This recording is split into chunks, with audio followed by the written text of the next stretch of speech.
যাবে, মনে হয়ে যাবে রব্বাকা ফাকাব্বির। এখান থেকে স্পষ্ট বার্তা, একটা মহাযুদ্ধ হবে, একটা মহাযুদ্ধ হবে, একটা মহাযুদ্ধ হবে। 1971 সালে আমরা যুদ্ধ করেছি সার্বভৌম রক্ষার্থে, কথা বলেন ঠিক না বেঠিক? 24-এ আমরা একটা যুদ্ধ করেছি বাক স্বাধীনতার জন্য, আমরা কথা বলতে পারি নাই।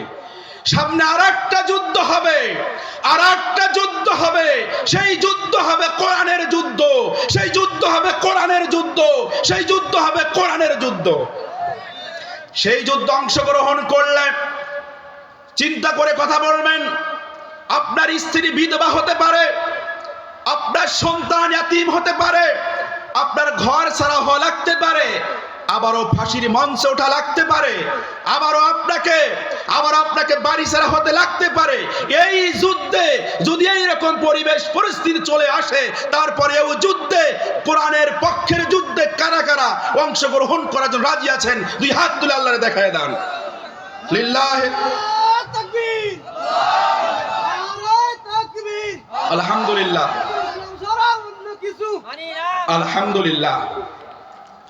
সম্মানীয় উপস্থিতি, আল্লাহ রাসূলকে বললেন তুমি বাল্লিগ করো, তাবলিগ করো। তাবলিগ করা শুরু করে দিলেন, ওপেন ভাবে কথা বলছেন, রব্বাকা ফাকাব্বির, আল্লাহর মহত্ব ঘোষণা করছেন। কিন্তু সেই মুহূর্তে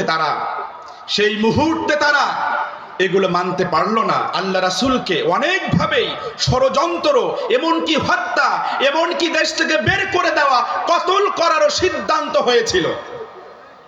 আল্লাহ সুবহানাহু ওয়া তাআলা আমাদের সবাইকে যেন ইসলামের পক্ষে আসার জন্য তৌফিক দেন, বলেন আমিন। আমার আলোচনা বিষয় এটা না, আমি সময় কম পেয়েছি, সেজন্য আমার আলোচনা একটু চেঞ্জ করে নিয়েছি। যাই হোক, যেটা নিয়ে এসেছি এখান থেকে সামান্য একটু কথা বলবো। রাজত্ব, আপনি সামান্য কয় কি, আমি ওয়ার্ডের 51 সদস্যের একজন, আমি কি ইউনিয়নের 72 সদস্যর একজন ওয়ার্ডের 51 সদস্যের গরমে কথা বলা যায় না। তুমি কিসের গরম দেখাও, তুমি কিসের পাওয়ার দেখাও? এই রকম পাওয়ার আল্লাহ সুবহানাহু ওয়া তাআলা অনেকে দিয়েছিল, আবার ধ্বংস করে দিয়েছিল তাদেরকে। ঠিক সেই রকম একজন নবী ছিলেন হযরতে সুলাইমান আলাইহিস সালাম। তিনি আল্লাহকে বললেন, ও আমার রব,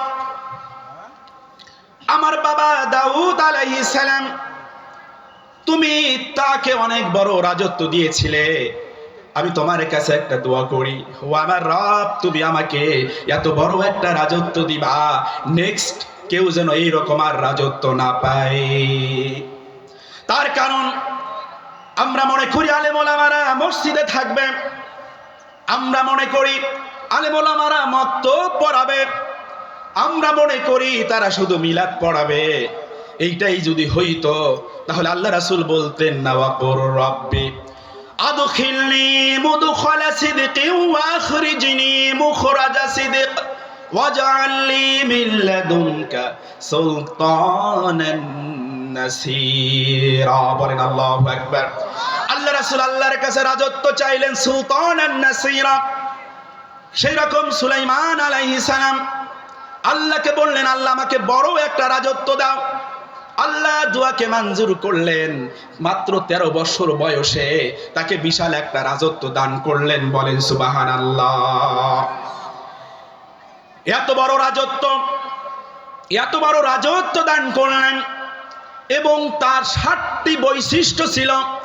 সূরাতুস সাবা এবং সূরাতুন নামল, সূরাতুন নামলের 20 থেকে 44 নম্বর আয়াত এবং সূরা সাবার 12, 13, 14, 15 এগুলো তাফসীর করে দেখবেন। আমি পড়ে একটু তাফসীর করে দেখবেন, পড়ে দেখবেন 7টি বৈশিষ্ট্য আল্লাহ তাকে দান করলেন।